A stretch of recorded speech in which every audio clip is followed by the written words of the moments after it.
Hello everyone, welcome to the Footballbets4u Podcast, season number 3, episode 19. We are joined this week by Patrick Sheridan. Hello. Connor. How's it going? And Melon. How's it going? Fits nicely into the screen there, lads, doesn't it? What I'm saying is we don't need water anymore. Yeah, it's a lot nicer. Lads, we're going to be looking at the fixtures for the week. It's going from Friday to Tuesday. Am I right saying that? Yeah. Long week. Yeah, it's a long week. So Friday to Tuesday. What we're going to do is I know we say this every week and we generally don't do it. We are going to try to keep this one under an hour. I know we laugh every fucking week when we say it, but we're going to brush through the crap matches and we're going to concentrate on certain matches. So we plan on doing this within an hour or so. Lads, we'll move straight into it. I'm not going to tell everybody what else we're looking at, because I don't want it. So we're going to look at the first match, which is, boom, Wolves and Leeds. Lads, again, this isn't a fantastic match, so we're not going to spend ages on it. Lads, how do you see this one going? This one I think might be an open enough game. Leeds obviously score and concede at will, so be interesting to see how they get on here. Melon, what do you reckon on this one? Yeah, I was talking about Leeds last week against Arsenal. I said there'd be plenty of goals, and I think there'll be plenty of goals in this one too. It's very hard to pick a team here between the two of them. Yeah, I'm going to go with Leeds though, away from home. Oh, A decent bet. Yeah, and do you want to give a score prediction? Like I said, we won't spend too long on these ones. So give us a score prediction and a goal score. I'll go 3-2 Leeds and Bamford. 3-2 Leeds and Bamford. Paddy, what do you think on this one? Yeah, Wolves had a good result in their last game against Southampton, and Leeds obviously lost, so I'm going to go for a Wolves win and Pedro Neto. Oh, that's right, yeah. And what score are you giving me? What will I go with? I'm going to go low scoring, so 1-0. 1-0, okay. And Connor, what do you reckon on this one? Yeah, I'm kind of thinking low scoring like Paddy as well. I did say low scoring last week because I thought Arsenal would sit off a little bit, but I obviously didn't get that, so I know fucking nothing. I think it is going to be a tight enough game. I'm going to go with a draw. I'm going to go 1-1, and I'm going to go with Rafinha. Oh, nice one. Lads, just for anyone that's watching and you see me looking down all the time, we are going to be doing, I was saying last week, we were thinking about doing another one. Yeah, got this dog, so it's looking like a new dog. We are going to be doing a Tuesday review show. The first one will be on this Tuesday. It's just going to be maybe a little half an hour show, just looking back on how we've done during the week or score predictions and maybe looking at the bets and stuff like that. So, yeah, so if you see me looking down and I'm taking down people's scores. So, lads, I'm going to go with a 2-2 draw on this, and I think, like Manuel was saying, there's probably going to be a few goals in this. And I'm going to go with Bamford. He seems to be scoring a few lately, so I'm going to go 2-2 and Bamford for a score. Lads, we'll move on to the next one, which is Southampton and Chelsea. Sorry, I never get the prices actually in the last one. Just throw them out real quick. 29-20 for Wolves, 12-5 for draw, and 9-5 for Leeds. It's actually not a bad price for Leeds.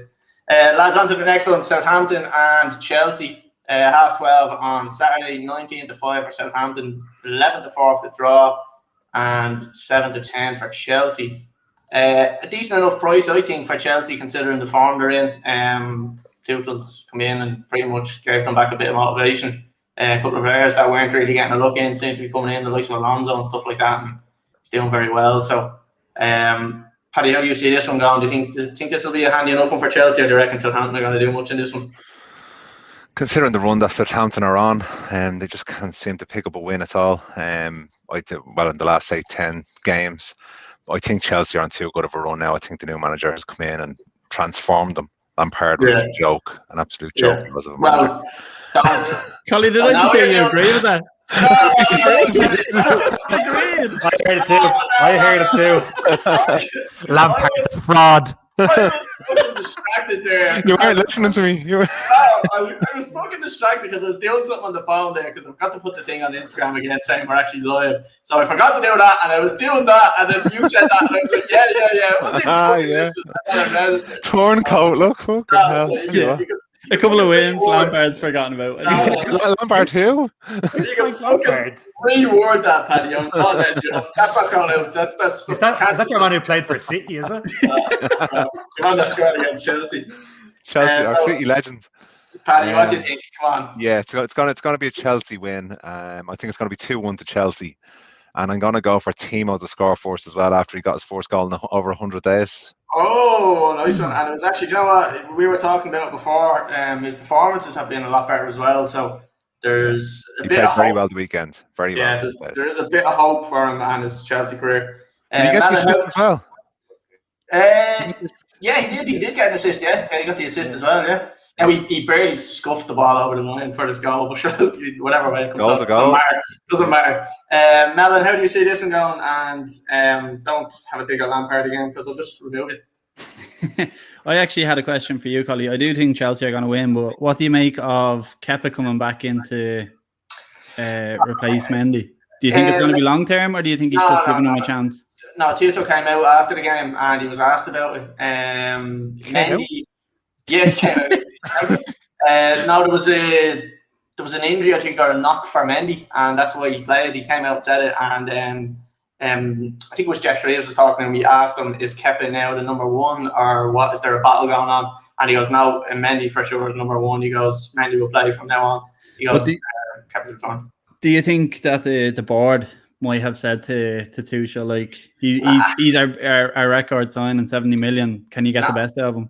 No, I don't think so. I don't think so because they've brought in Mendy for a high price as well, which was obviously brought in to replace Kepa. So long term for Kepa, I could see him obviously going somewhere. I don't think someone's going to Mendy the goalkeeping problem. Mendy problem with the Mendy problem. That one in. No, again, I do think Chelsea are probably trying to offload him and just like send him out on loan.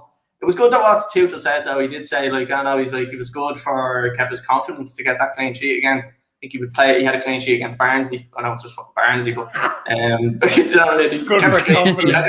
in fairness, he actually had to make one or two decent saves, which I didn't think he had in the locker, but look, he made them anyway. So now I'm 100% sure that Mendy's gone back in and he's going to be playing there. I was snapping because I had fucking Mendy in my fantasy football team. So I wasn't happy to see fucking Kepa there. Like. But so what do you reckon is going to happen in this game? Do you reckon Chelsea are going to? I think I do. I think it'd be comfortable for Chelsea. Like Southampton haven't won, I think, in the last 5 Premier League games. Got beaten by Wolves there recently as well. Chelsea, as Paddy says, great run of form. I think probably a comfortable 2-3-0. I'll go 3-0 Chelsea. One other thing I've decided to. I was talking to you yesterday, Collie, about I'm going to pick a player each week as the one to watch. Right. And this week I'm going to go with Timo Verne. Obviously getting his goal last week, breaking the duck. I think he might go on a run of a few goals. So he's my player to watch this week. So he's Melon's player to watch. That's an interesting. I'm going to note that one down. So Melon's man of the moment. Man of the moment. I love that. Man of the moment. Melon, did you say Werner for scorer as well? Yeah, sure. Look, I'll go with Werner for his goal scorer. Connor, what do you reckon on this one? Similar enough to the lads. I think it's 7 to 10 is a great price for Chelsea. Southampton struggling, as Melon said, they haven't won the last 5 because he's looking at live score and they only do the last 5 games. Giving away every trick. Yeah, they haven't won the last 6. I think it is 5 games that he's been there. So They seem to be still picking up the odd goal and usually getting back to level before absolutely blowing it in the second half. I agree with the lads. I think Werner is still going to be on the score sheet this week. I'm going to go 3-1 Chelsea with Timo. Oh, so everybody is going with Timo now. So I just wanted to ask you now, do you see this now as a revival for Timo, or is this just a jumping on the bandwagon thing where he's got one goal? It's an easy option to pick him now. Do you think he's going to... For the last 3 weeks, I'm not a bandwagoner. In fairness, you have been, yeah. In fairness, I don't think it's like any player, any striker that goes through a bad run of form.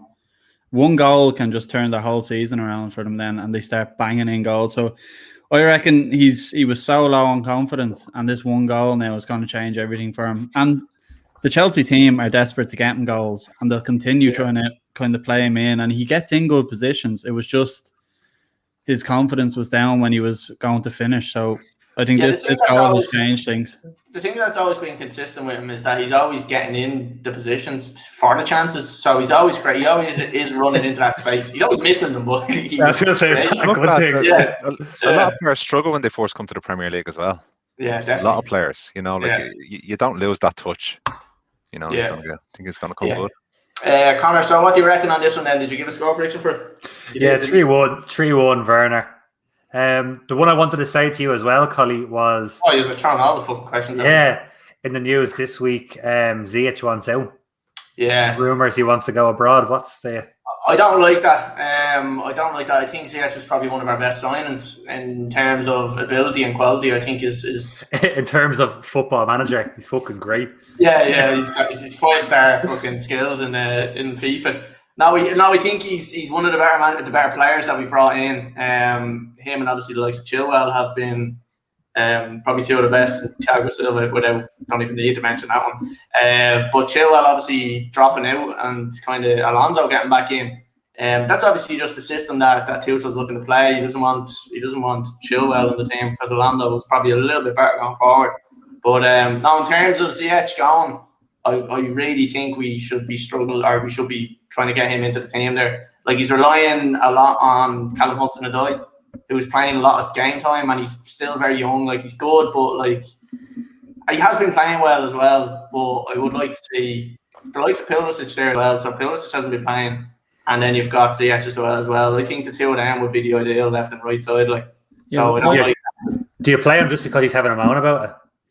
No, I don't play him because he's having a moan. I play him because I think he's done enough to warrant the game. Like he's definitely shown that he can play in Chelsea. Like, you know what I mean? He hasn't been bad when he's played. He's actually been pretty decent. Like, and his vision with passes. He's very similar. I know it's laughable, but he's very similar to Messi in the types of passes that he tries. Like, you're right. It is laughable. No, the passes he tries. The lured Chelsea fan. They win a few games. Did you hear what I said? Yeah, let's just move on quickly because that is absolutely embarrassing. You didn't hear what I said. Cristiano Pulisic on the left. No, you didn't hear what I said. He's very similar on the way he looks for passes. He has the same coloured eyes. No. Look at what he does. On the right. He wears football boots. He gets the ball and then goes over the top of the ball. A diagonal pass. He does it every time. Watch it, and Messi does the exact same thing. Very similar. In terms of ability, obviously nowhere near him. But I'm waiting for Boris to comment on the Facebook here now because he knows that you're mentioning absolute bullshit. No, that's what I'm saying is he's always obviously nowhere near as good as Messi, but that attribute of the way he looks for that pass and the vision of his pass, that's what I'm talking about. I'm glad you clarified that there. I'm 100% sure you have this fucking private group cell where you're trying to fucking wind me up here or something like that. 100%. It's not working, is it? It's not working. I get fucking 10 leading questions. What's this, the Chelsea hour, is it? I thought we were keeping this under an hour. I'm moving on. 14 minutes on Chelsea, come on, will you? I'm going with a 2-1 Chelsea win. I don't think it'll be that comfortable. And I'm going to go with his left foot and then get the sit. I'm going to go with Mason Mount to score. Lads, we're moving on. 3 o'clock on Saturday, Burnley and West Brom. Burnley are evens, 23-10 for the draw and 29-10 for West Brom. Lads, not one that we want to really spend too long on. Again, it's a bit of a relegation battle. Not really, because West Brom are gone and Burnley probably aren't that much danger. So, Connor, what you say on this one, real quick, and then give me a score prediction then at the end. both sides of the back of draws. I can see it being something very similar. West Brom obviously playing against United last week, didn't exactly come out to play. They got a goal early and should have hang on. Burnley something similar during the week. They're scoring a lot more goals now. I'm going to go with a score draw, 1-1, and he's back playing regularly, so I'm going to go with Jay Rodriguez. Nice one. Paddy? Yeah, I think Burnley got a good result against Palace last weekend. I know they drew against Fulham, but that was a relegation battle. I think this one here will probably be just Burnley to win it at home. Yeah, 1-0, yeah. 1-0, I think, and Jay Rodriguez for first goal scorer. Right, Melon? Yeah, very similar to Paddy there. I'm going to go 1-0 Burnley and Dwight McNeil. Dwight McNeil, that's an interesting one. Yeah, so you've gone with 1-0. Who are you, Melon? 1-0 and McNeil. Lads, I think this is going to be a bar fest, and I don't think there's going to be any goals. So I'm thinking a 0-0 draw on this one. I think that Burnley are obviously dogged enough at the defence and just kind of being very compact.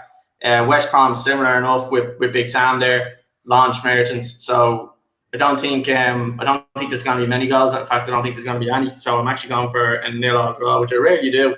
But for this week, I'm going with this one. Lads, we move on to the next one.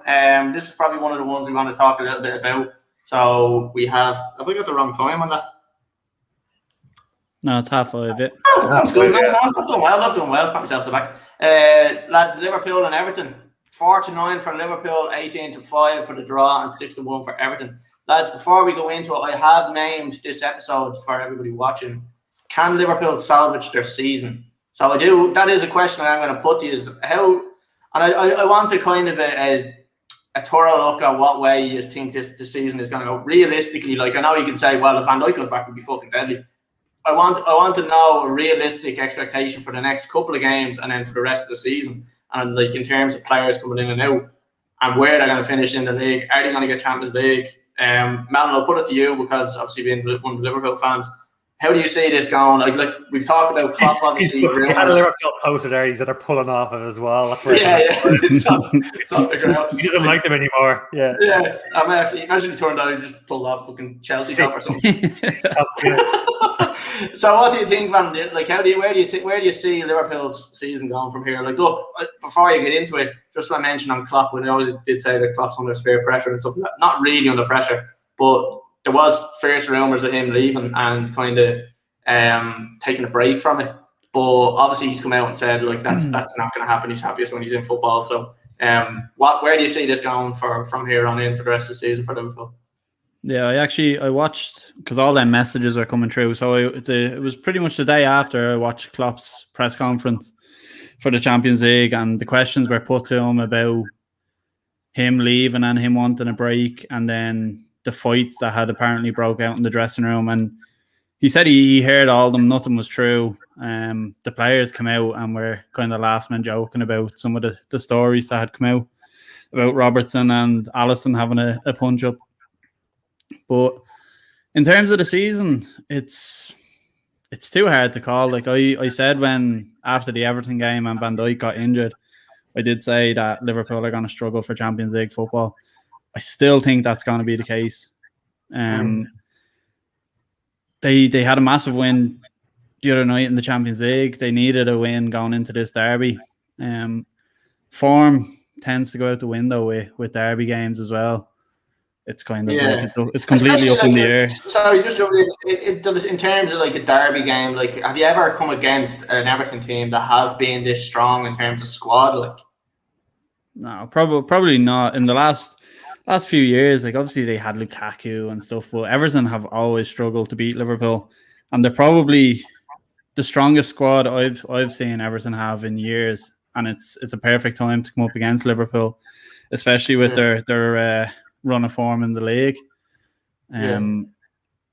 But yeah, look, it's going to be, I think it's going to be a very tough run of games for Liverpool now going towards the end of the season. It's very tight for the Champions League football. City, I think, are winning the league. United are pushing them right till the end. Chelsea have just come into a massive run of form. Everything are right up there. I've just brought up to the league table there. So just for people obviously that like we can all see it, anybody that's watching, but just for people that are listening on like Spotify and stuff like that. So like we have Liverpool sitting in sixth. Like you can see obviously their form there in the last 6 games, losing 4 and winning 2. Like they sit 3 points ahead of Everton, and Everton have a game in hand for them. So if Everton win this game, they don't go ahead of them because of obviously the goal difference, unless they beat the fucking 10-0 or something. But like it isn't looking great for them. Like we're 24 games in at this stage. Like, you know what I mean? We're well over halfway, and sitting in 6th position is obviously something that Liverpool, if you look at last year, would have never thought they'd be in. The one thing about it is Liverpool are fighting there to try catch Chelsea. I think Leicester are gonna probably be safe. I don't see Leicester dropping off, but Liverpool are looking to try catch Chelsea, and Chelsea have a few decent kind of what you'd call probably handy games coming up, I suppose.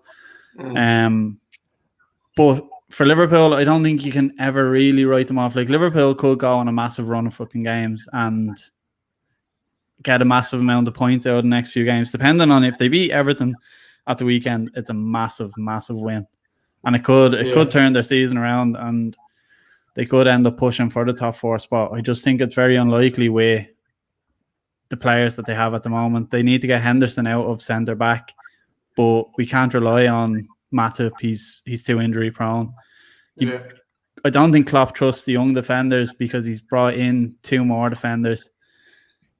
And Fabinho is now injured, and he seems to be getting injured as well quite a lot. So I don't think Liverpool are actually going to get top 4 this season. I think it's going to be a battle with Chelsea, with Tuchel coming in there. He's turned Chelsea around, and it's it'd be an interesting. I think there's an interesting one with Chelsea. I don't see, like you were saying there, you're looking to chase Chelsea. If Chelsea keep up the run of form, I don't see there being. I don't see us catching Chelsea. I think Leicester might be the ones that are more than likely to drop points. Chelsea seem pretty solid at the moment, like, and it's I don't know, like I'm confident. Yeah, well, that's what it is. It's obviously a new manager, and you get that little bit of extra. Better manager. No, I didn't say that. New manager, not a better manager. So it's hard to kind of say who's going to drop points there. Like the United start dropping points. Like I know, like they've been getting a few draws lately, but. You'll see, but Chelsea's biggest test will be when they have a bad result. They haven't had a bad result under them yet. Yeah, it's true. The only one maybe was the first game, but I think he had like 1 day of training or something like that, or one training session with them. So draw against Wolves, wasn't it? Yeah, draw against Wolves. Yeah, and he's won pretty much every game. He's not conceded a goal except for Rudiger kicking it into the zone. Yeah, but it's a case of like. Chelsea have to beat Southampton now at the weekend because they know Liverpool and everything can take points off each other. It's the big games that all these teams are playing. It's when Chelsea have a City or a United, Liverpool will have a Burnley or a Southampton themselves. That's where we need to be picking up the points and hoping that Chelsea and Leicester start dropping points. I just think the way it is there now, the top 4 that it is at the minute, that's the way I see it finishing. Unless Liverpool can get the defenders back there. In that order, I think. Do you think that in that order? No, I do think Chelsea are going to jump up to 3rd. I think Leicester will finish in 4th spot. Yeah. Interesting. Right, we'll move on to Conor. What do you reckon on this one, Conor? Again, being a Liverpool fan, same thing. Like, what do you think they're going to salvage that now this season? Yeah, I think the weekend's a huge game, to be honest. I think it's going to decide what way Klopp goes forward. To be honest, I still think Liverpool are going to fancy their chances to go far in the Champions League. And it's going to get to a stage where that'll become the focus. If they lose against Everton the weekend, I can see focus shifting to the Champions League to go try and win it. Yeah. And we know what Liverpool are like, even when they didn't have the best of sides kind of 3 years ago when they got to the final, like they were still getting there. They're a good European Cup team. I still think they have it in it to go far in that. I don't see any... Apart from the likes of City, I reckon all the other teams have a lot of weaknesses in them. Even when you look at the likes of Bayern Munich, you look at Juventus, Barca, PSG, they're all teams Liverpool have beaten recently, in the last couple of years. So I can see focus shifting to Europe if they don't pick up a win the weekend. I agree with Melon to a certain extent. I think Leicester and I'm just reading here. I know the Bear McNulty has put comments through on Facebook or on YouTube, about Liverpool and Chelsea taking top 4 and Leicester and West Ham being excellent so far, but they'll fall away. I can see West Ham falling away. I don't think West Ham are in the conversation for top 4. Yeah. It's whether Leicester can go on a bad enough run for Liverpool to make up that 6 points in the game in hand that they have over them without having to play them again. Yeah, that's what I think. A lot of it's going to come down to the other teams more going on a bad run than Liverpool kind of really open their game and getting a good run. Like it's Liverpool. It's what I was saying is like this game is massive at the weekend. If Liverpool beat Everton, well then they're right back in the hunt for Champions League football. And Liverpool then have to start beating teams when Leicester and when Chelsea come up against these strong sides. It's Liverpool have to capitalise on it. But it's massive with the players that Liverpool are missing in them key areas. It's a massive ask, I think. Yeah. I hope I'm wrong. I hope that they get Henderson out of the. I hope you're right. I hope they get Henderson out of centre back, and I hope they get a kind of a decent centre back partnership going, and can go for Champions League. What do they do? Like, who is their ideal to at the moment? Like obviously you have the younger lads there, but you can't trust them, and then you've got Henderson sitting there, which obviously you need him in midfield. So who's the best? Like, if you were Klopp, who do you play? Like? I think he's gonna play Kabak. The young lad that they brought in, he had a solid game the other night in the Champions League. He was throwing himself into tackles and great in the air. But he needs somebody with a bit of experience in there, and that's why Klopp is keeping Henderson at the back, because he's got experience and he's trying to help him. Yeah. I suppose if Matip comes back and he stays free of injury, or if Fabinho gets back fit, it'll be Kabak and Fabinho. They do have Davies, who they brought in from Preston. It's a massive step up for him from Championship football. But it's something he might relish, and it's him. That's his natural position. So like, why not risk it? Yeah, but it's not going to go much worse than it is. Like, yeah, but talk about all these players coming in, but these are all like lower league players. These are all players that if they were playing for any other team in the league, the top teams will be making a show of them. Yeah, but this is it, Paddy, and like Kabak, fair enough. Liverpool have had eyes on him for the last year or two, so he is a defender that they've actively been looking to sign. Luckily enough, they got him on loan to kind of fill a void in the defence. What age is he? He's 19, I think. 20. Sorry, they would have been going to develop though, not to throw him straight in. It's a development side of it, and he's being kind of put in there straight away. But as I said, I thought he done okay against Leicester. Fair enough, Alisson made a massive mistake, and he played well in the Champions League then the middle of the week. But Davies at Preston, they were letting his contract run down, and that kind of doesn't fill me with it. Yeah, for a reason. It doesn't fill me with any confidence. And Liverpool went to the Championship just looking for somebody, just cover. They weren't looking at Davies. Klopp came out and said it. If it was a different situation, they'd never be looking at this player. Conor, who are you picking there? The two centre halves. Who are you going with? You're a goalkeeper. Who do you feel most confident sitting in front of you there? For personal, how I would feel, I'd want Henderson in there at the moment for a bit of leadership and for something. But if you're looking from an outside, I know they're not the most experienced of players, but you're looking at Kabak. He's played 3 years in the Bundesliga. I know he's playing with a team who was pissing goals away, and they had the most goals conceded before Christmas than any team in Bundesliga history. But when you're looking at that, and if you play him alongside someone who's been at Liverpool and who's played there for like the last while, whether that's like at the moment, like Nate Phillips had stepped up above kind of Reece Williams in regards to the young fella pecking order, I'd be looking at playing the two of them in the hope that putting Henderson in the midfield takes the pressure off that back four anyway. I think Henderson filling in there and not having that authority in midfield is increasing the pressure on the back four. And even if you look during the week against Red Bull, they pissed chances away. Alisson had a good game. He made some good saves. He looked straight with the ball at his feet again. But he pulled off some big stops that were cut through from the centre half or cut through from Trent being too far forward or Robinson being too far forward. That we know happens. So for me, if I was in there, I'd want Phillips back in. And then I'd want Kabak playing alongside him until Fabinho came back. How long is Fabinho rumored to be out for? Is it a couple of weeks? Is it 4 to 5 weeks or something? They said it was a small knock, but like March, is it? they said the same thing about Thiago when he got injured against Everton the last time. They said he should be back soon enough, and he missed a massive amount of games. He's still not back. Yeah, he's not back yet. Never arrived. He's still missing. I think the criticism is unfair on Thiago though, because I think he's being played out. It's all down to Henderson not being in midfield. He's a massive driving force. So you're saying Thiago is being played out of position, is it? I don't think so much out of position. I suppose he's having to move back a bit to allow for Henderson to play in the centre back position. If Henderson's in that midfield, Thiago is probably more advanced where he can be more effective. He's being asked to do a lot of defensive duties, and he's being pushed out onto the right where he's kind of supporting Trent, Alexander-Arnold a bit, and he doesn't look comfortable. I like the way you added that in because you knew I'd fucking tear you apart.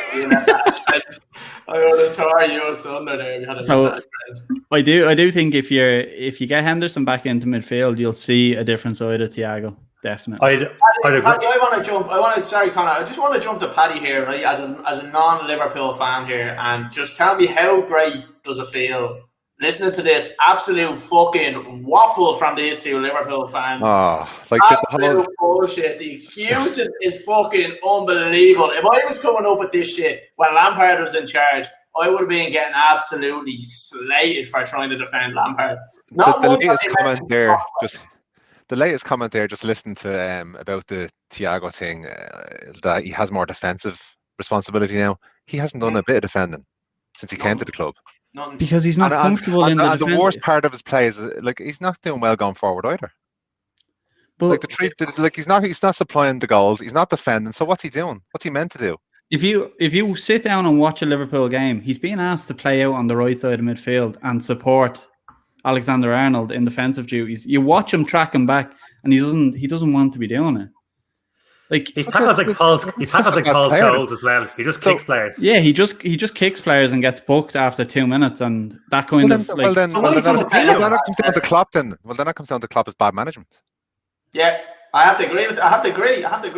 Like there has to be some way of getting the best out. Like, why would you bring Thiago in, one of the best midfielders of the year before buying him, and he's come in and he's like, you're making him play out of position, you're making him do things you have to do. Yeah, but then Klopp should say to himself, right, we take Henderson out of there and we just risk the extra centre half in there, and you play your two shitty centre halves, and then that shores up the midfield. Like Liverpool used to always have this thing. Liverpool used to always have this thing of go and score more goals than the other team. Then they brought Van Dijk in, and then they were fucking solid, and then they were just scoring and they weren't conceding. So that was the difference. So why not just go back to that where they have to score more than you concede? Yeah, but when he brought Thiago in, he wasn't expecting for Van Dijk to be out injured. He wasn't expecting Gomez to be out injured. But again, poor recruitment and poor management in January. Yeah, in it's January. Not down to Klopp, it's down to the board. But I said poor recruitment and poor management. Yeah, but you can't blame Klopp. Yes, you can. Yes, you can. Absolutely, you can. So you're telling me you can't blame Klopp on any of the misfortune this year. You're telling me that if Solskjaer was in the position where he had midfielders in the centre-back position because his 3 top defenders were out injured, you're telling me defenders, and he still has them there. You're telling me that would be Solskjaer's fault. If that's your club and you have that many injuries, they're 10 first-team players out injured. This whole Klopp won't be under pressure. He'll be under massive pressure internally. Yeah. Not by the fans, but internally and in himself. Like if you look at Dortmund, I remember after their first couple of seasons and when they won the league and got the Champions League final, and then they just dropped off completely. He bottled it completely. Like I think they nearly got down a relegation battle the following season. I think Liverpool definitely could have made Champions League football this year if it wasn't for their bad January. Like not signing the defender was absolutely ridiculous. Are you blaming Klopp for that? Yeah, partly. As the manager, you push it and you make it public. You make it public. You push it and you make it public. And then it starts bringing more bad attention to the club.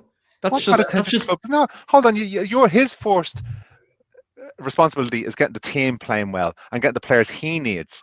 Because at the end of the day, if the club at the end of the season don't make Champions League football, it's going to be down to him. It's not going to be down to the club. It's going to be down to him as the manager. Paddy, he's not being supported in the January transfer window by the board. They didn't give him the money. But So what he's doing is that. but sure, like He'd that's be just making intelligent things about it. worse. That's being I haven't intelligent made is not things going worse. public. That's just turning. If you go public about it, the board are just going to turn on you even more for making things public. He's actually being smart. Why not? What's been turning on him even more? So you're saying the board are turning on him? I'm not saying. I'm saying if he goes public, he's already said that the money wasn't there, but he didn't come out and slate the board. If he comes out and slates the board are then going to start criticizing and turning on him internally or whatever. Sorry, Melon, you don't think there's any pressure at all from the board? They're just like, you know what, just fucking go and lose the next 10 games. No, Don't get the Champions board League. just- You don't want it. Or And you don't think there's any blame on Klopp? No. With no any football club, there's pressure coming from the board. But if you're not going to fund, if you see that there's 10 first team players out injured, and you're not going to fund your manager to get him in the players that he needs to cover the defensive positions, how can you criticize him internally? How can you criticize somebody if you're not going to give him the support? He won the Premier League for you last year. The amount of money he's after putting into that club by winning the Premier League, and then the board don't support him in January. How can you blame Klopp on that January market? He went down and he got... that have been sacked after bad decisions by the board. I just want to highlight, and I know you just give me a stick about it, Frank Lampard. Like, and you were saying there's no pressure. Lampard won nothing. Frank Lampard done nothing at the club. Shut your face, Paddy. You said there's nothing. no pressure coming from the board, and you're like, oh, sorry, there's no pressure coming from the fans, and there's always pressure coming from the board. It was the same thing. So why should Klopp not get sacked? He's ended a 30-year wait for a Premier League trophy. He's going to get more time than most managers. Exclamation mark. Yeah, we were 20 points clear or something, like, so it was over before COVID even happened. Yeah, I don't know. But I just don't agree. I think Klopp needs to take some of the responsibility. Lads, we're going to move on. We're going to talk about this game a bit more. Man, how do you think this game is going to go, regardless of Liverpool season and stuff like that? 8-0 Liverpool. We've got a can of worms there, so I just we're going to get back on track here, and we're going to keep it under the hour. We're at 37 minutes, and Boris has highlighted that we're going to keep it under, or someone has highlighted on who it was. Melon, how do you see this match going in terms of just this match? Yeah, form, as I said, form goes out the window with this one. I'm going to go with a draw. I'm going to go 1-1 draw. Now, if that was... Sorry, Connor, how do you feel? You could give him a goal scorer now. Yeah. Let's say 1-0. Yeah, and I will go Salah. So you've lost confidence yourself, okay. 1-0 and Salah. Connor, how do you feel about this one? I'm not going to lie, I agree with Melon. For the last 6 derbies have finished as a score draw. Right. I'm going to go 2-2, and I'm going to go with Mane, because I can't trust to pick a... There's only 2 players who are going to score for Liverpool. There's loads of them who could score for Everton. Andy, what do you reckon on this one? Earlier on, you were saying that this is the strongest Everton squad you've ever come up against, but it's also the best manager, I think, as well. That they've 100%. What about David Moyes, you fucking prick? So I'm actually going to go with an Everton win. Oh, controversial! I think they'll smell blood this weekend, and I think they'll go for the throat, and they should, with Liverpool's defence the way it is at the moment. So I think a 2-1 win to Everton, and Calvert-Lewin, if he can play. I know he's out, and he's a doubt. But he is a doubt, yeah. Do you know what? Sorry, Jay Rodriguez, if he's out. Yeah. I just want to say, Jay Rodriguez. No, sorry. He meant that as well. He meant that. Oh, no. I just wanted to say, I love it. I don't care, because you pissed me off. You said it to me 2 weeks ago or something. I want to just ask a question here. Sorry, it's just a really quick question. Everton, who are they playing last? Was it Burnley or something like that? And they made him a stupid price to lose against the team, and they should definitely... Fulham, wasn't it? Fulham. And they were 23-20 to win that match, which is a mad price when you think about like the squad and stuff they had. Now I know Calvert-Lewin was out, but they still have a Carlson and all that.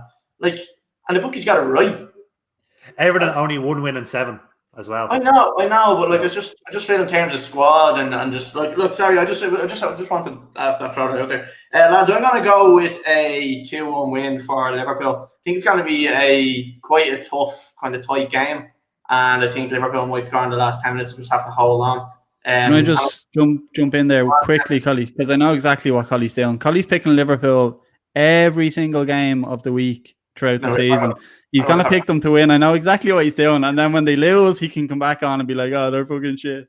In fairness, Melon, you've gone against Liverpool every week. He's gone mad. Melon's gone mental. I'm fucking sick of the abuse. I love it. I knew I should have worn my Klopp out t-shirt this week. I fucking love it. And, so I'm going to go with a 2-1 win for Liverpool, and I'm going to go with a Mohamed Salah scorer because he actually, in fairness to him, he's actually still playing pretty well. So, lads, we'll move on. We'll go on to the next game, which is absolute dirt. We've gone to Fulham and Sheffield United. 23-20 for Fulham, 11-5 for the draw, and 5-2 for Sheffield. Lads, obviously we keep talking about this. I know we're just going to brush over this one, but just have a quick look at the table. Sheffield United 11 points, Fulham 19 points. Some sort of revival there. Haven't lost in their last 3 games. 6 points away from Newcastle. Do you see, just really quickly, do you see them escaping or any hope of escaping relegation here? And do you think this game is one they can win? Paddy, I'll go to you first. Do you see them escaping relegation or even putting up a fight? And then do you think? I think they will win this weekend narrowly, right. And I think Newcastle will be beaten by United, and that'll bring it down to 3 points. And that'll put massive pressure down on Newcastle. That's a good point. And that's when they start changing managers and stuff like that. You know, if they get the new manager bounce, but they might be in disarray for a couple of weeks, and that's when Fulham's chance will be to make up a couple of points. But it is a good point actually, Paddy, that you say that, because this is a massive game. Like, although we're saying this is a bit of a shit game to talk about, it is a fucking massive game for Fulham. Sheffield United, I believe, are gone. There's 14-point gap. They're not catching that. Fulham sliver of hope with a win here, and then Newcastle losing to United. So I do agree with you there. So sorry, go back to you there again there.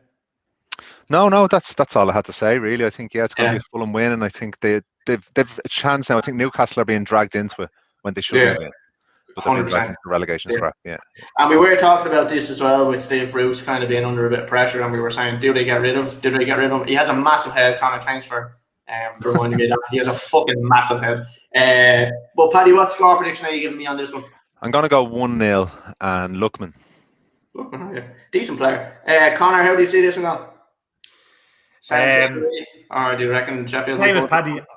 No, I got the same as Paddy. I reckon it's Fulham's to lose. I think Fulham have enough to get out of the relegation zone, but I don't think they will. I think they'll actually bring it close and bring it down to the wire, but I think they'll bottle it in the end, to be honest.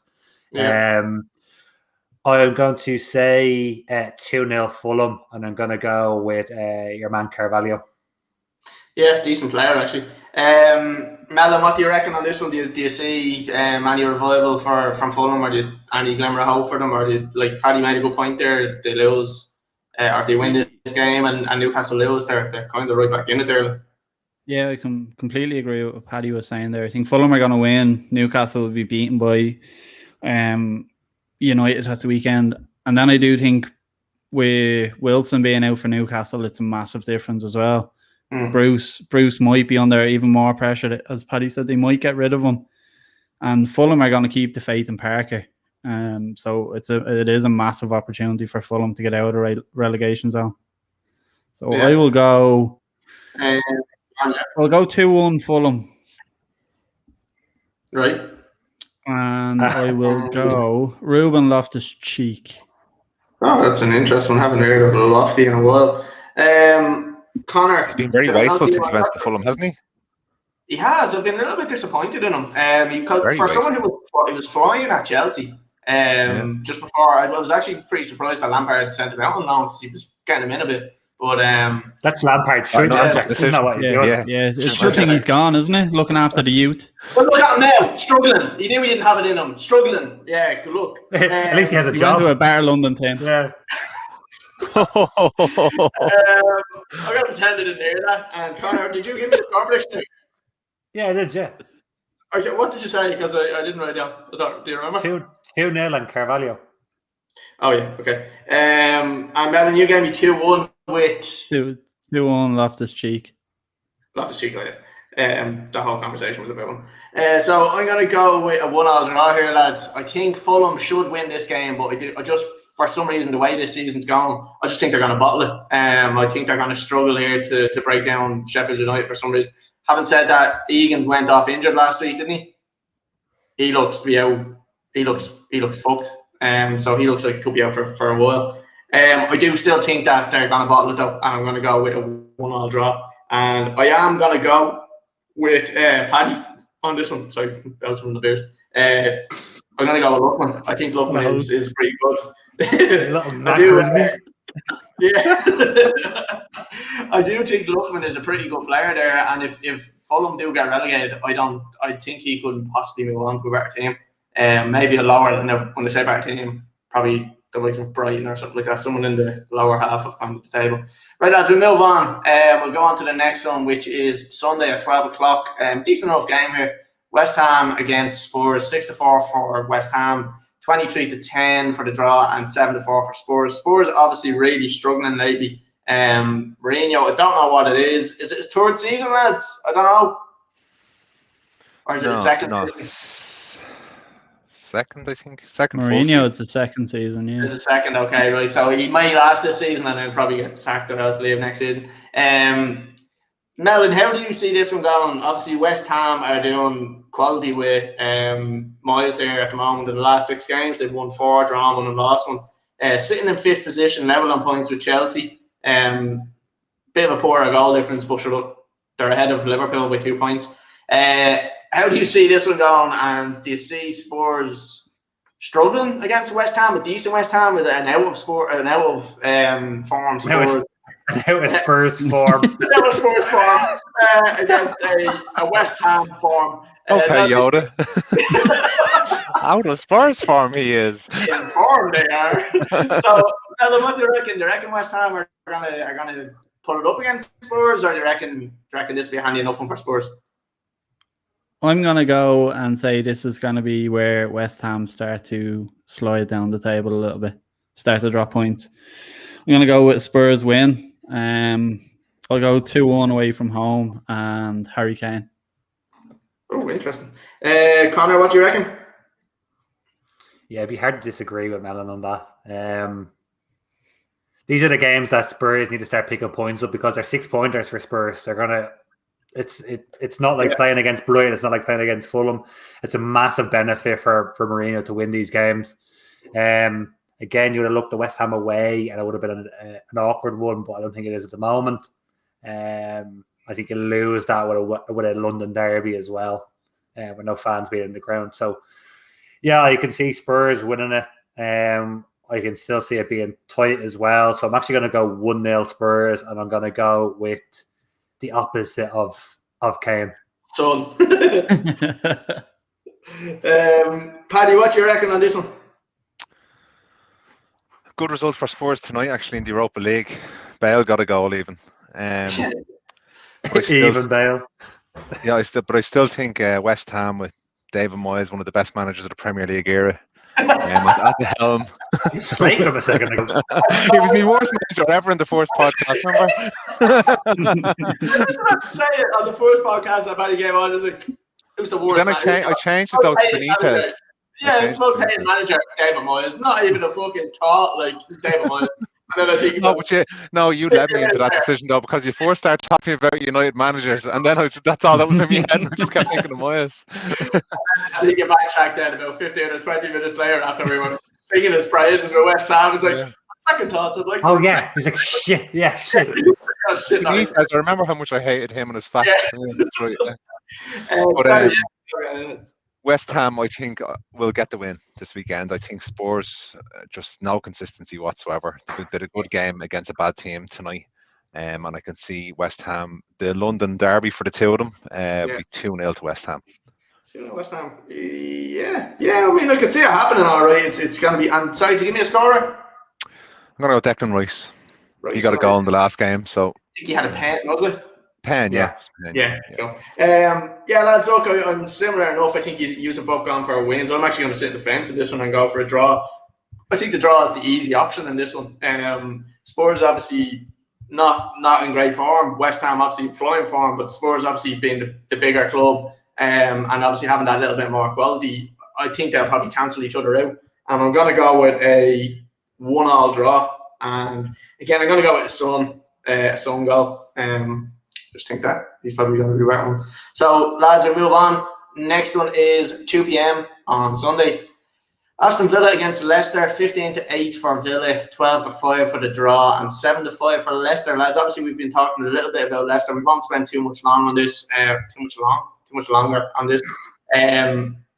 7-5, not a bad price. Connor, what do you reckon? Would you be throwing this into an accumulator, or have you maybe? Leicester are a great side, in fairness, you know. Yeah, not the classic thing. Because I know Melon was going to say it, so I just thought I'd get it. No, it's it is a good price for Leicester, but I'd be sitting here thinking, let's be honest, are Leicester actually going to win the game, or does it look like on paper they're going to win the game? It feels like one of those. It feels like it's going to be tight one way or another. I don't know. One way or the other. Okay, I wouldn't put it in an accumulator myself. I think Leicester will nick it. So I'm going to go 2-1 Leicester, and I'm going to go with your mate who plays for Leicester, but he also plays for Burnley. He also plays for Aston Villa. I'm going to say Yuri Tillman. Fuck's sake. Melon, what do you reckon on this one? I'm going to go with a draw for this one. Right. And actually, do you know what? I'm not. I'm going to go 2-0 Leicester. You have to go for a draw to 2-0. He's an absolute scumbag because he's doing what I'm doing with Liverpool. No, I do. I've decided 2-0 Leicester and Harvey Barnes to get both. Fucking travesty. There you go. Harvey Weinstein. What a play. Liverpool are going to win. Aston Villa had a great first half of the season, but I think they're just starting to fall off now. And Leicester, sorry? I did say that, sorry, Joe. I nearly said a couple of weeks in, I said that they're up there. But I do you also said Chelsea were going to win the league. You shut your face, and cheers. Paddy, back to you. Don't speak. Paddy's talking, don't speak. Your top goal scorer. Werner can still do it. There's like 14 games left. I'm going to go for a Leicester convincing win, 3-1, and Jamie Vardy, first goal scorer. Yeah, I think obviously with John Terry being at Aston Villa, Aston Villa are going to be very well organised. Obviously very, very good at the back. They play offside quite a bit. But they're going to fall off. Shut your face. And I'm going to go with a 2-1 win for Leicester. So, yeah, I think they're going to be solid at the back, but they are going to concede 2 goals. One of them's going to be a penalty. And Maddison's going to score. So, 2-1 and Maddison to score. Lads, the next one, Arsenal and Manchester City. Lads, I don't think we can brush over the fact that Manchester City are absolutely on another level, I think, this year. At the start of the season, I was a little bit sceptical, and I was saying to myself, right, this is going to be a fucking Liverpool retainment. But looking at it now, it's like the league is over, I think. I don't think there's anybody catching them. I don't think there's anybody getting close. Obviously, I put the fucking 50 euro on Chelsea to win the league to start. They're losing it. But look, I'm glad you say it. I know. You have Lampard in charge of you. Why are you doing that? Shut your fucking face. Okay, cheers. That's why you got such good odds. You've Klopp. Lads, look at these prices. What do you reckon these prices? Connor, I'm just going to ask you about these prices, right? This is what I want to get an opinion on. So, lads, Sunday at 4:30, Arsenal are 11-2. The draw is 10-3, and City are 1-2. City 1-2 away from Arsenal. Now, I know obviously away our home form, stuff like that, our home and away advantage doesn't really work, not away advantage. But 1-2 against Arsenal, who are deemed to be a top 4 team, one of the big 6 or whatever, but they're not really. Do you think that's a good price? Would you put them in an accumulator? Do you think it's even worth it? I think Arsenal's a good price. See, I didn't know He said the cheers. Not good, Connor. I'm sorry. Very emotional. It must be. Sorry. Is it Connor? Sorry. I got the Connor. Connor, go on. What He's angry now. He's not going to talk. Me, it's me. Yeah, Connor. Oh, okay. Connor. Okay. But anyway, I do think it's a great Yeah, game. I knew that was going to happen. Connor, go on. Floor is yours. Yeah, I think you're not going to get City at a better price, really. Unless obviously, like, you have your Liverpool's away, your United's away, whatever it might be. I'd be very surprised if anyone was going to say anything except a City win on this. So I think the price is justified. Are you going to say something that's not a City win? Yeah. Like it. Okay. So take back what I just said because Paddy's a downer. We'll talk next week. We'll see next week. Yeah, I think anyone They have who to looks get a bad football. result at some stage. They're not going to win forever. No, yeah, right. They'll have to pick up a bad result, but I think the result is going to come after the title is mathematically secured. I think it's going to happen like what happened to Liverpool last season. They just got Aubameyang's hat-trick there the weekend. It's a good point. Yeah, but it wasn't against City. Yeah, no, yeah, but like, It's just not what I mean. The confidence though that'll give him though. yeah. You mentioned about. Kepa getting a clean sheet against Barnsley. If you had a clean sheet against City, you'd have been like, that's good for the confidence. But scoring a hat-trick against someone and then playing City the next week is not the same thing. Against Leeds. So again, yeah, they leak goals a lot as well. Yeah, same point there. Yeah. I think the prices are justified. I think City wouldn't be a bad price if you're going to throw them into like a 3 or 4 fold accumulator on the Sunday. And as I said, I'll be doing City anyway, so I fancy City comfortable on this. Too much firepower up front. Arsenal aren't good enough at the back. I'd say 3-0 City, and I'm going to go with. It's hard with City because you don't know who's actually going to play because their squad depth is so good. But I'm going to say Mahrez to start and Mahrez to score. Can I just say before we move on to the next person, that is one thing. So now I know, like, we're gonna offend Melon and Connor here, right? That is one thing there, like that is just so different between Pep and Klopp. Now I know Melon's gonna jump to his aid and he's gonna be like, "Oh, it's the board." But I'm just saying, the squad depth that Pep has brought in there, and That was a great impression. He has brought in so many players there, and everyone's like, "Oh, he's fucking buying the league. He's buying this. He's buying that." Look at him now, like he's got that depth there that like he can literally drop. Look at him. He bought it. Yeah. Yeah. I don't care. As a fan, do you care? The only person that should care about buying. You don't care. You're a Chelsea supporter. You did it before as well. They've done Chelsea fans are fucking agreeing with it because they've done the same thing for years. Like, Connor's gone. How much did you spend for Alisson? How much did you spend on Van Dijk? You bought the fucking European Cup. You bought the fucking World Cup, the World Club Cup. You bought the fucking Premier League. So shut your face, right? You bought all these fucking players for massive amounts of money. So shut your fucking face. Have you just wound yourself up, Collie? Oh, yeah, I just myself. So thanks for that. But, brilliant. Yeah, what the hell that. It's like a one-man show. It's great. Instead of going to offend the lads, I completely offended myself. Look, I just do think the squad depth is the massive difference between Liverpool and City this season. And City and anybody this year. Like, Melon, what do you reckon on this one? Do you reckon 1 to 2 is a good price on City? Or? I'd also just like to say that in terms of squad depth, last season Liverpool had those 10 players fit and won the league, beating City with the same squad depth that City had. Oh, Liverpool! Oh, Liverpool lost out on the 10 players this season. City's squad depth is now improved. Yeah, fair enough. Anyway, City are going to win 2-1. And scorer? Phil Foden. Oh, you'd love to see it. Frank out. Oh, sorry, wait. It's already done. You know what? Like, I'm not pointing anymore. Paddy, what do you think here? I think Arsenal are going to get the win. We already mentioned some of the details, but like I think it was a good result from last week. Aubameyang has been on a terrible run of form, but I think that hat-trick there will do him wonders, and I think he'll get a couple of goals this weekend. So I'm going to go for an Arsenal 2-1 win and Aubameyang to score first. Nice one. Lads, I'll tell you what I've gone with a Manchester City win here. Again, I don't think it's going to be what Connor's going with, a 3-0 win, and I'm kind of on board with Melon where it's going to be a tighter game than that. I don't think it's going to be an absolute whitewash. I know City seem to be doing it against teams that you wouldn't expect them to do it against, but I don't know. There's something dodgy about Arsenal. Like, and nobody would expect them to win, and they might just get nicked something out of it. So I'm going to go with a 2-1 win for Man City, and I'm going to go with a Raheem Sterling goal because I love the guy. Lads, we're going to move on to the next one. That's also I'm captain in fantasy football, so that's mainly what. Lads, Manchester United and Newcastle. Paddy, we're going to come to you first on this one. 7 o'clock on Sunday. 1-4 for United, an absolutely shocking price.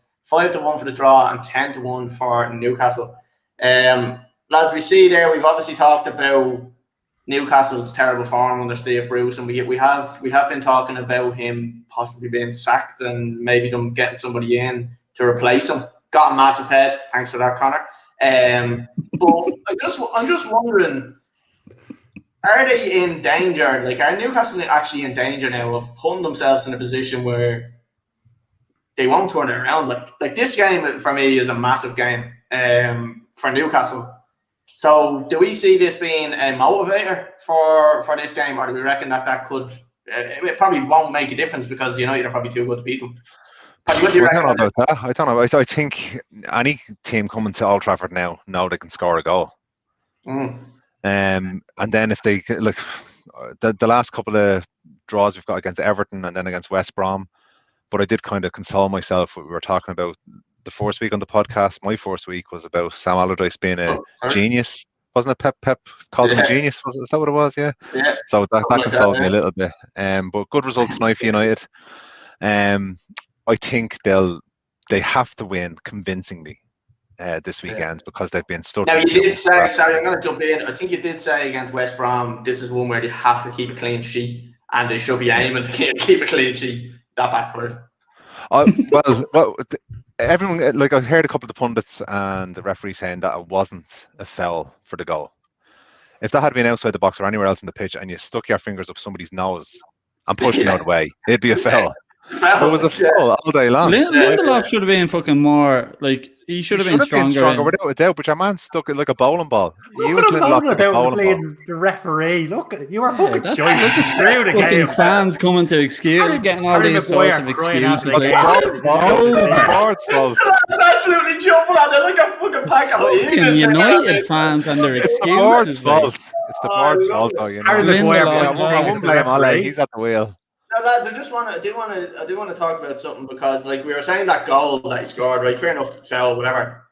The United defenders got absolutely bullied, and it was at the end of the game. I think it was Maguire. Do you remember Maguire? And they were saying, "Oh, is that going to be a free against Maguire?" That was not free, and there's no way that they could have overturned that as a free kick. Now the fucking stupid cunt. No. Do you remember when he went through on goal and it was him and Maguire? You out-muscled Maguire, and they were saying it was a foul. He went through on goal, and then he could have easily jumped up and headed the ball, but he stood there like a fucking gobshite and just went like that. And the head just came in and slapped it over his head. If he had jumped, he would have scored. And I don't think they could have overturned that. So it does leave questions with United's defenders on, like, Harry Maguire is probably one of the biggest units, and he's getting bullied like that. Like that's shocking. Like, massive head, isn't it? Yeah, but like, we're still second in the league to Liverpool, and like, we have a shocking defence. So Liverpool's excuse of Van Dijk being out can't be an excuse, really. He's a proper centre half. Proper centre half. No, they haven't got proper centre halves, Melons. No, they don't have proper, but they have experienced centre halves. So. Yeah. Sorry, I'm waiting on the camera. Just to refocus it. I moved too fast. Jeez, he's gone. So, still out of focus. Yeah, sure, that doesn't matter. It's probably for our best. But I'm gonna go for United win, and I'm gonna go for Bruno to score first because two more tonight from him. He's a machine, an absolute machine. Player of the season this year, I think. Yeah, I don't think you can argue with that. Sorry, I was trying to get myself back in focus here. I don't know how to go. Melon, what do you reckon on this one? Just a blow. Yeah, I do. I think United are gonna win. Well, put your nose up to the camera and then put your nose up to the camera and move back slowly then. No, fuck off. What do you reckon on what you think United are going to win this one? Yeah, I'm going to go 2-0 United and Rashford. 2-0 United and Rashford, right? See if I can bring this to my face. Conor, what do you reckon? Yeah, United are going to have too much for Newcastle. Struggling at the moment. Oh, for fuck's sake. I'm gonna go. I reckon it's gonna be a whitewash. I'm gonna go. Well, a whitewash. I'm gonna say 3-0, and it's not gonna be like a 9-0 like Southampton, but I think it's gonna be 3-0, and Greenwood. Right, okay. I'm just going to continue with the blur because I don't even care anymore. People listen to Spotify are probably like, what the fuck is going on? Lads, I'm going to go with a 3-1 win for United. I'm going to go with a Cavani goal. I brought him into be fancy football thinking I was going to get a bit more out of him this week, but it wasn't a bit. Right, we'll move on to the next one. We're going to try. I was going to say we're going to keep it under an hour. It's a fucking hour and 5 into it. Lads, the next one, Monday night, Brighton against Crystal Palace. We won't spend too long on it. 8-11 for Brighton, 13-5 for the draw, and 14-5 for Crystal Palace. Conor, what do you reckon here? Score prediction on this one. Don't want to talk too much about this. Straight in, no kissing. All right, fair enough. 2-1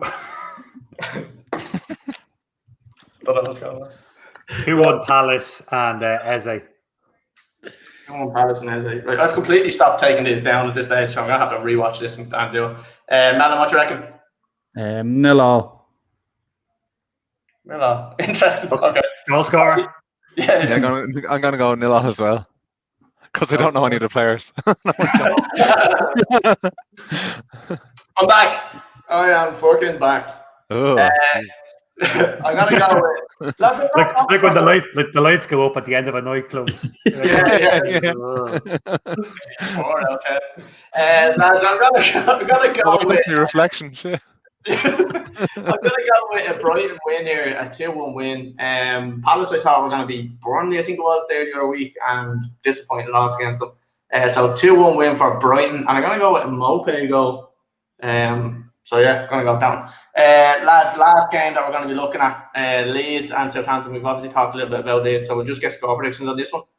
So Conor, let me go to you first. What do you reckon on this? 6-5 for Leeds, 13-5 for the draw, and 2-1 for Southampton. 2-2 draw. Patrick Bamford. Right, Mel. I am going to go. Gonna go where? 2-1 Southampton and Ings.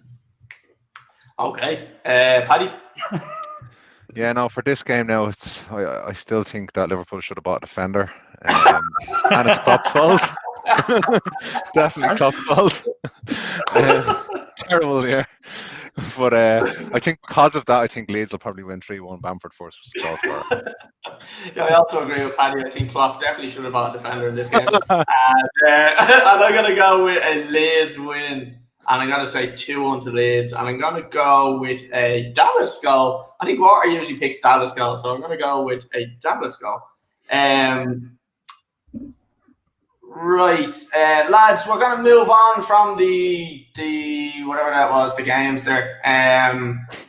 We're going to move. Whatever that was for the last 10 minutes. Lads, there's one thing. We're going to move into the Melons Moan, the Conors Crypto, and then the bets then after this. There's just one thing that I have to mention before we go ahead with that. We're going to be doing, we've teamed up with a company called the Pro Massage Guns. I'll reconfirm that name, but they have given us D-Pro Massage Guns. They have given us a massage gun to give away to one of our viewers, followers, whatever we want to call them. So we're going to be doing, listeners maybe. We're going to be doing a giveaway on the Instagram page for a massage gun. I don't know if you've ever seen them. Anybody that does any type of exercise or they look like this. And then it goes. It was like that. On a class. That's the happy ending button. Yeah. So Paddy actually mentioned a little plug for Paddy again. Paddy's still doing the marathon a week for Laura Lynn Hospice. Am I right saying hospice? Children's Hospice. Children's Hospice. So again, if anybody wants to donate to Paddy's charity, I will leave a link and stuff like that in everything that I put up. Again, look, if it's a $5 or a $10, yeah. I've made 500 this week, so that was a big target. So thanks very much for everyone that's donated so far. Yeah, cool. And like I said, I have committed to giving Paddy 50 a month on this, so until he's finished doing it, which is the rest of the year. So 500 or 600 just for me, just 50 quid a month. Yeah, just a Paddy, yeah. Just the boy new showing videos and stuff like that. So look, like I said, sorry, D-Pro, we're going to be doing a giveaway with ourselves, so we're going to be doing that on the Instagram page over the next week or two. It is a savage giveaway, so anybody that may be interested, anybody that does any type of exercise at all, this is definitely one you want to be jumping on. I've heard a bit about them actually. I've been doing a bit of reading up, and they've gotten good reviews. So yeah, it's really, really good. Yeah, thinking about investing in one. Yeah, I was going to say that for the likes of yourself, Paddy, doing that type of running and stuff like that, it's unbelievable. Like we mentioned it before. We have like a bit of a partnership going with Timo Verne as well, who have sent us out like muscle balm and stuff like that for running. So I think tying in together the two companies, I think for us. I think they've mistaken you for a runner, podcast, wouldn't you? I don't run like I think for anybody else that's doing it like. Collie only gets the runs after an Indian. Yeah, exactly. So lads, look, that's going to be coming up on the Instagram page over the next week or two. Again, we'll tag and we'll be posting all about it, so don't worry, you won't miss it. Just make sure you are on the Instagram page. So if anyone's watching on Facebook or anything like that, Football Bets for You. I think I've actually tried to change the name, and I don't know whether it's changed or not. So the Football Bets for You pod, I think, is what it's called now. But if you type in Football Bets for You, I don't know. So somebody can win one of these. Yeah, so we're giving it away. So basically, it's basically a competition.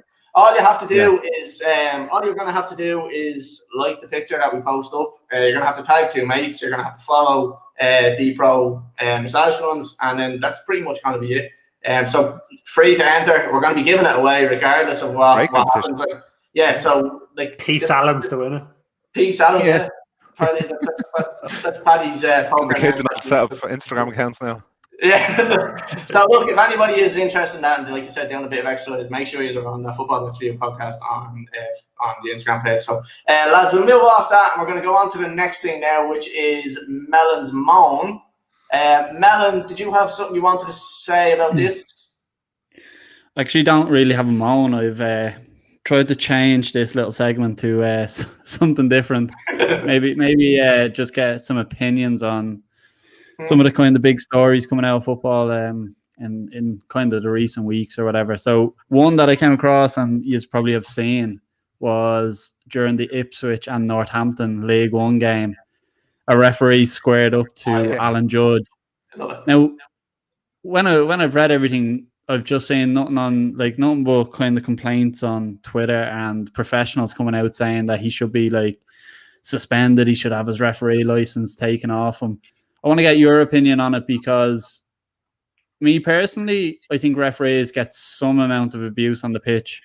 And I'd say every referee in the country has a picture of him up in their kitchen now. And they high five at walking into the kitchen every day. Yeah. Legend. Yeah. The players get away with murder. If you look at rugby, you can't say boo to the referee. Yeah. They get awful abuse. And it's about time a referee came back. You should actually give him a roundhouse kick to the head.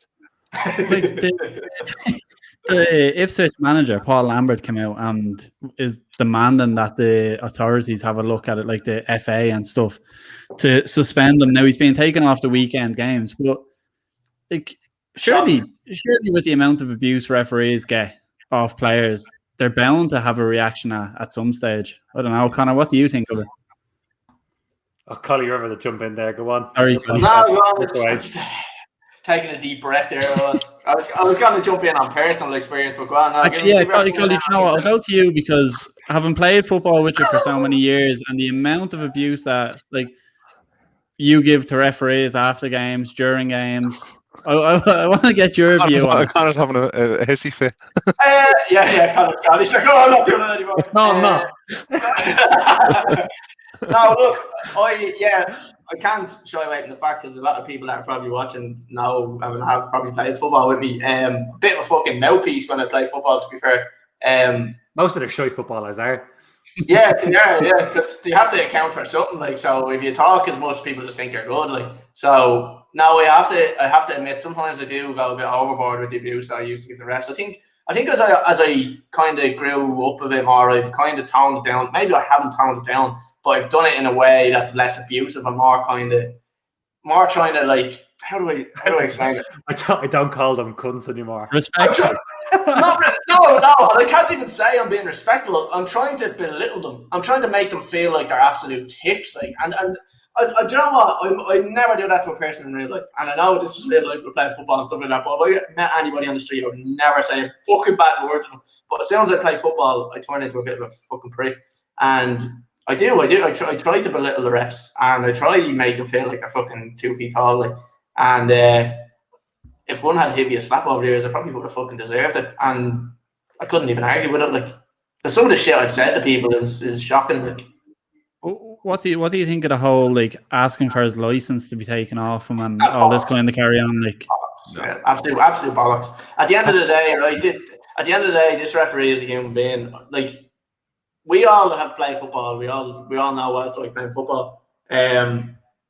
You see the stuff on TV, and the kids absolutely idolise it. And if they see a professional footballer abusing the ref, screaming at the ref just standing there taking it, they're just going to think that that's okay. And I don't know whether that's. I don't know. It is okay. That's what they're there for. You're there. I'm 100% for abusing refs, by the way. Right? At the end of the day, your man walks off with 120 quid, and you've paid a tenner. So yeah, exactly. Yeah. Jokes on me.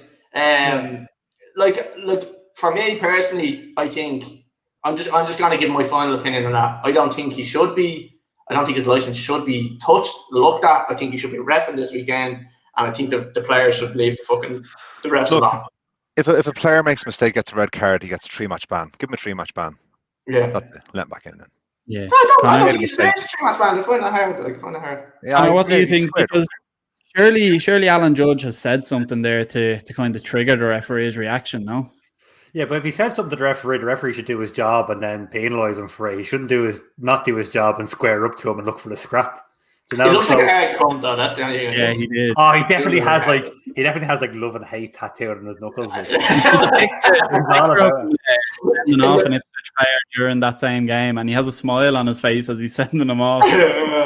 He has the like the faded blue ink, like, you know, like the love and hate, like the blue ink that's faded, like.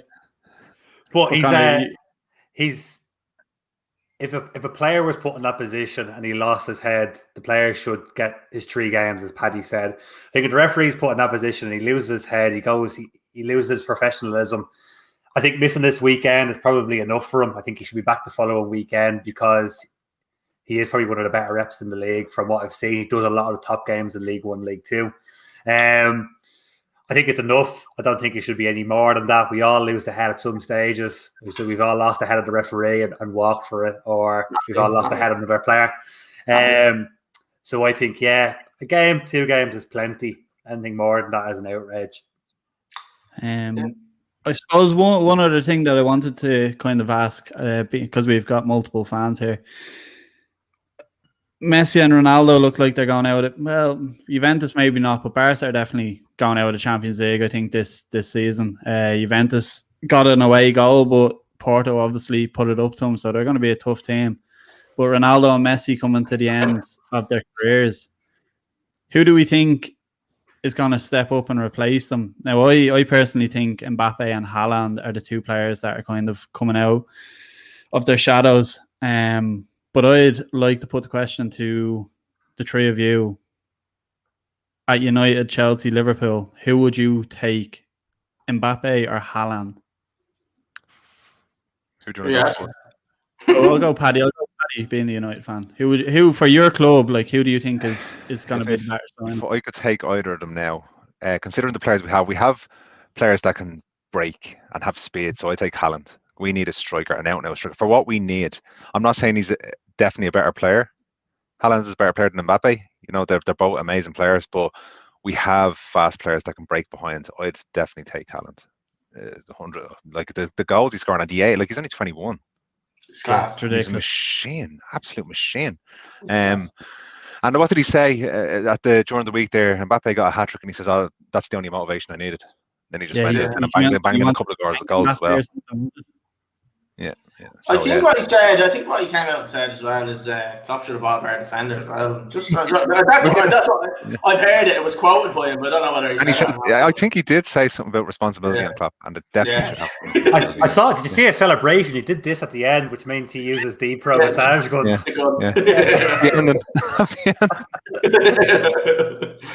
Conor, I'll throw the question to you before you have a strop. What player will you? Strop about Klopp. That was you. Actually, we'll go to Collie first. I know.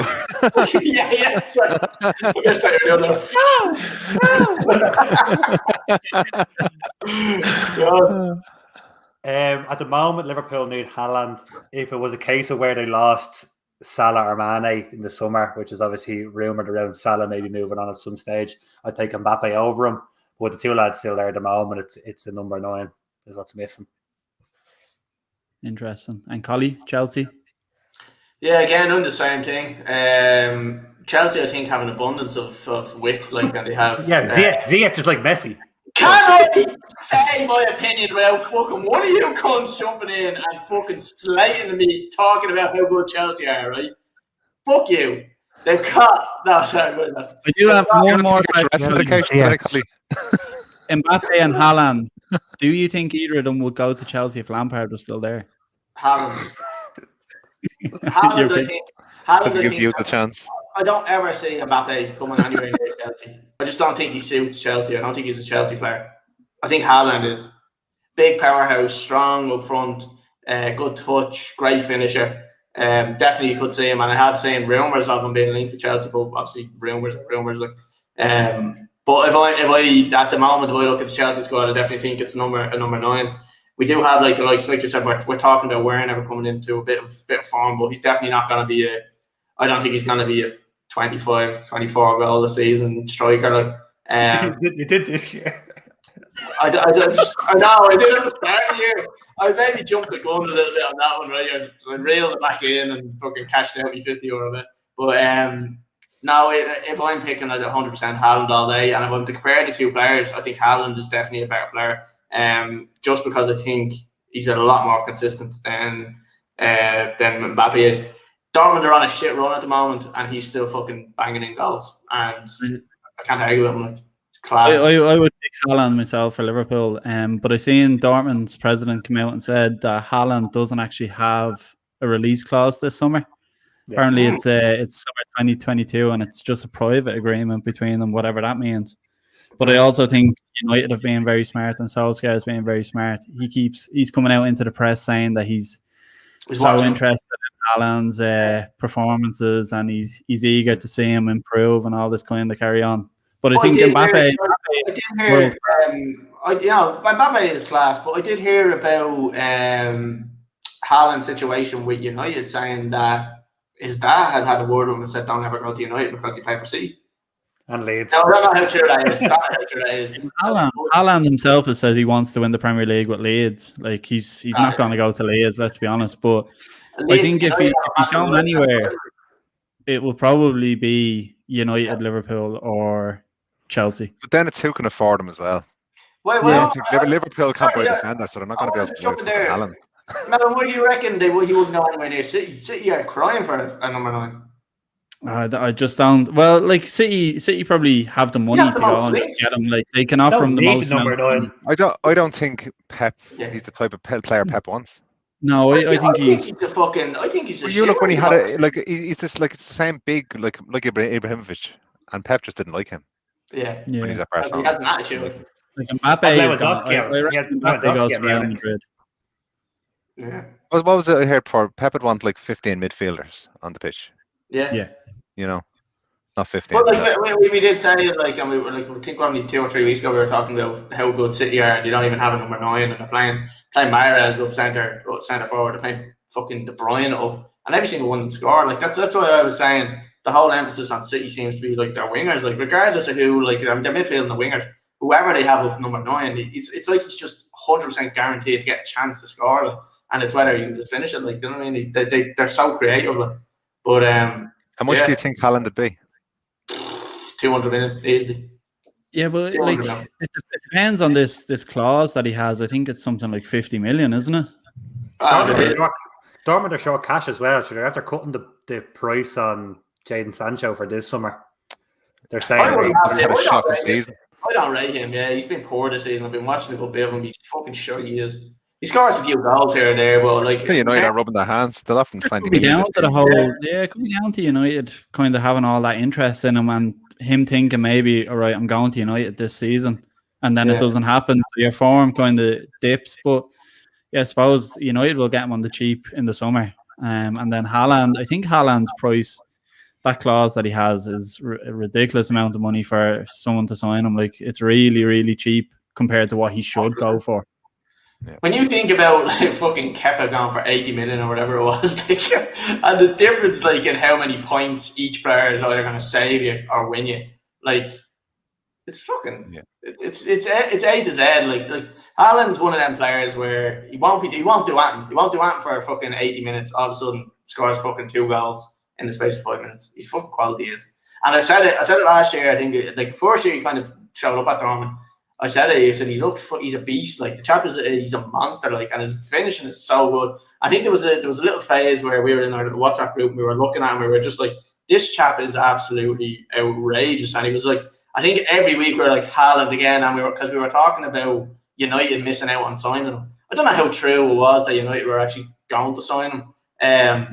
But we were talking about him missing out, and every time he'd score, we'd be like, look, let's say fucking United are crying now. It was like literally 7 weeks in a row or something. He'd fucking banged it in, like. But chap's a different level. Like. Yeah, that's me done. Haaland or not, United need a defender. Right, so that's Melons Moan. Wasn't really Moan, more of an opinion. So we move on to Conors Crypto Corner. Connor, have you had a good week this week? I have seen something about Bitcoin having another little jump. So tell me what you're going on there. Yeah, Bitcoin is up another 15% this week, so it's at an all-time high, and every day it reaches a new all-time high of I think it's up to 55 grand now, $1,000 that is. But yeah, 43,000 euro per Bitcoin. So it's absolutely flying. I've not touched the stock market ever since. The only thing I've done is I've sold my BlackBerry stock because I had a bit of a jump yesterday. It's still down on what I bought it at, but I had a jump yesterday, so I cashed out. The equivalent of a cash out on it because fuck that shit. Yeah. I still have my GameStop stock there just in case someone wants to like meme it again and do it once more. I have it there waiting. Just one more. I had the AMC and I got rid of it. But other than that, nothing really going on. As I said, same as last week. If you haven't bought Bitcoin as of yet, buy it now. Tesla obviously bought a week and a half ago, bought 1.5 billion worth. Tesla are due to announce in the next couple of weeks that they will accept Bitcoin payments for cars. Yeah. So I think once that announcement drops, that you're able to use it for something like purchasing a car around the world. It's just going to jump again. So yeah, I just say if you haven't got it now, it's going to keep going. I reckon it's going to cap out probably around 85-90k this year, and then just go up from there. So buy now. Just a quick one there, just before we move off it. Just another comment in on YouTube there from Andy. Haaland is a classic number 9 with all the attributes and will do well whatever club he plays for.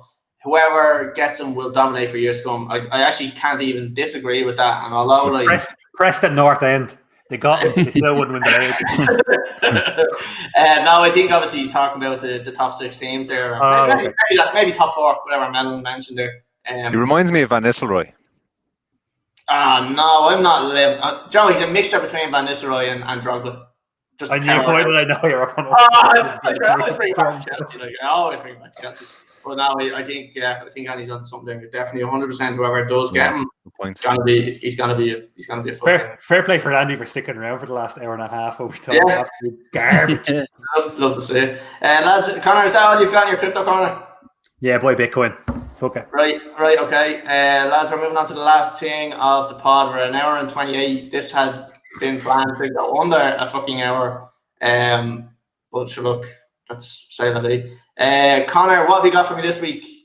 I've got a goal scorers, I've got a 8-fold, I've got 4 draws, and I've got an over 2.5. Nice. Paddy, you didn't get a chance this week. You've been having a bit of a mad week this week, so. I'm going to do the €5 to €1,000 challenge. Oh yeah, you were saying that to us, yeah. So Yeah. Paddy's doing a little a challenge there. So he's going from a €5 to €1,000. So if anybody wants to jump on board with this, jump on to Paddy's bets. He's going to try get. It's going to be a slow burner. It's not Very slow. So this week I'm going for the United win, and if I win, I'll get €6.12 back.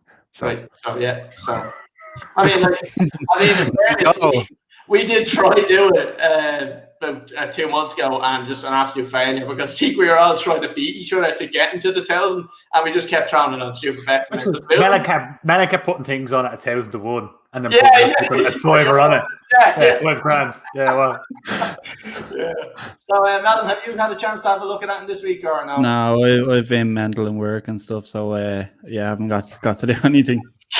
Yeah, no worries. So, Connor, we're going to.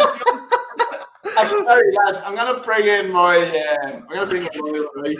So I've done. This is my prem one for the week, and I've gone a fiver on all the results that I think are going to come in. Now, lads, these aren't going to match what I've said during the show because I didn't check it. So, lads, I've gone with Leeds and Wolves to draw. I've gone with Chelsea to win. I've gone with Burnley to win. I've gone with Liverpool. I've gone with Fulham and Sheffield to draw. I've gone with West Ham and Tottenham to draw. I've gone with Leicester to win, City, United and Brighton. So there, I'd say probably 95% of the picks that I've said during the show. I've put a fiver on that. And again, this is one that I just do. I just like, because me and Paddy do similar things where we put it on the prem bets. This one's just one that we throw in just for the crack, because if we get all of our predictions right, we win a shit ton of money. So that's my one. So sorry, I put a fiver on that and I get 6,800 back. So you cream yourself, you get that. Connor, what have you got for us there? Sorry, who's your goal scorer one? Goal scorer one. It's 4 goal scorers on the Saturday. It's at 50 to 1. I've got Werner, Jay Rodriguez, Sadio Mane, and Ivan Cavallero. I don't like the way you said that. Sadio Mane. Sadio. Don't know. How would you pronounce that now? Sadio, if you want. Sadio Mane. Jesus, a little bit controversial. Right, I'll jump into one of my ones there, Connor. I always do this type of bet. I've put €1 on this one, and I'm getting €690 back clean at 690. I've done Chelsea, both teams to score and win. I've done Millwall, both teams to score and win. Oh, I can't believe you haven't jumped in with the fuck 'em all there, Connor. Yeah, no, sorry. I don't listen when you put your bets up, Colin. I'm not going to lie. I don't know if you've noticed. I've done Sunderland, and I've done Lincoln, and I've done Liverpool. So €1 on that, 690 to 1, or sorry, 689 to 1. Connor, your next one. Next one I'll do the, what's that, an 8-fold? 7-fold? 7-fold.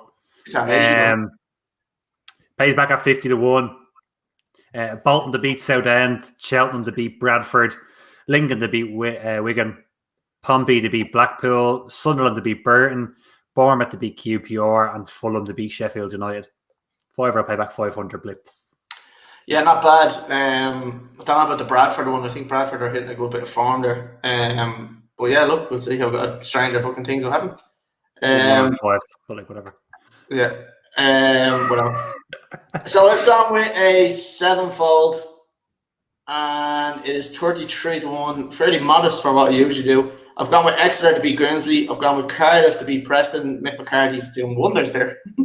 I've gone with Millwall to beat Wickham, Sunderland to beat Bolton, MK Dons to beat Northampton, Peterborough to beat Wimbledon, and Liverpool to beat Everton.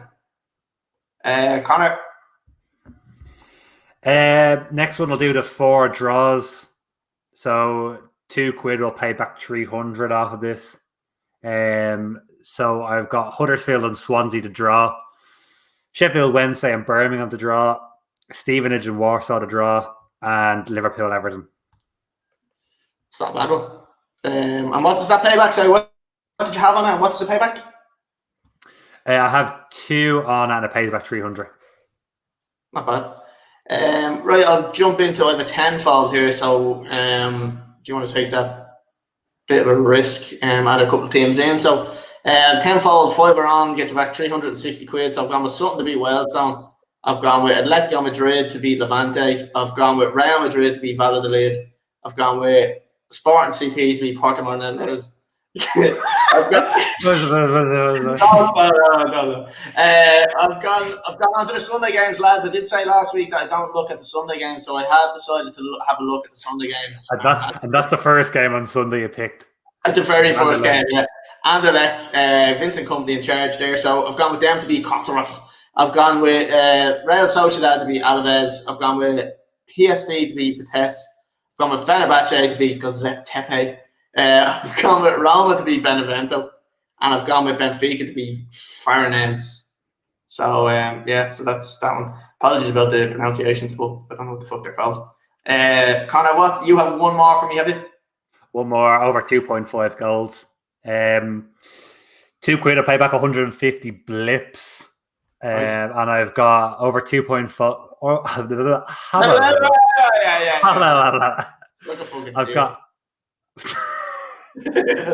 I've got over 2.5 goals in Bristol City versus Barnsley, Norwich versus Rotherham, Reading versus Middlesbrough, Fleetwood against Charlton, Wigan against Lincoln, and Fulham against Sheffield United.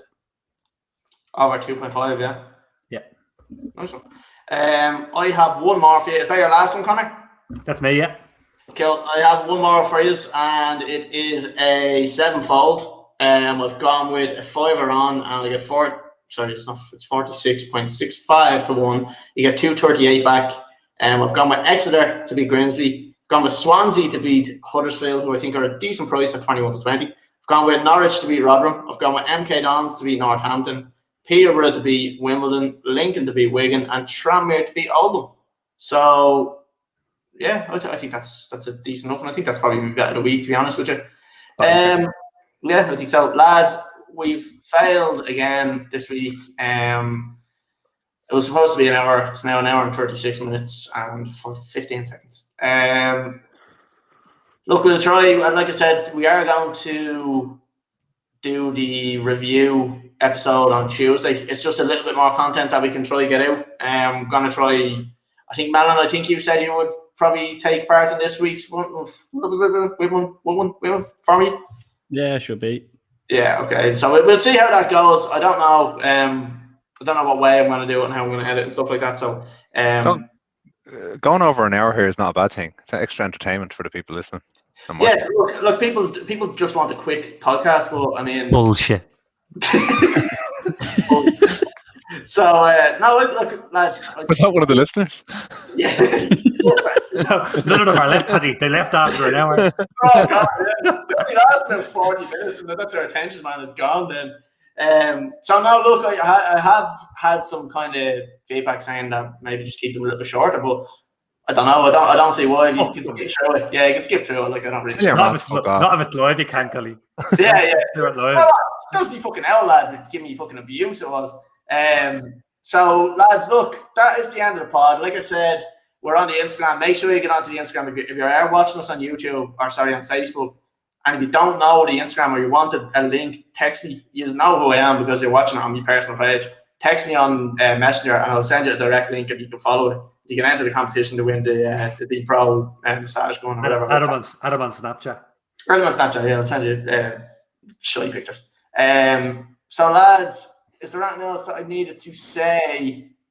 No, just about the Tuesday content, yeah. So that's grand. Lads, we're gonna end the pod there, and we're gonna get under 1 minute and 40, which is better than most time. 1 minute 40.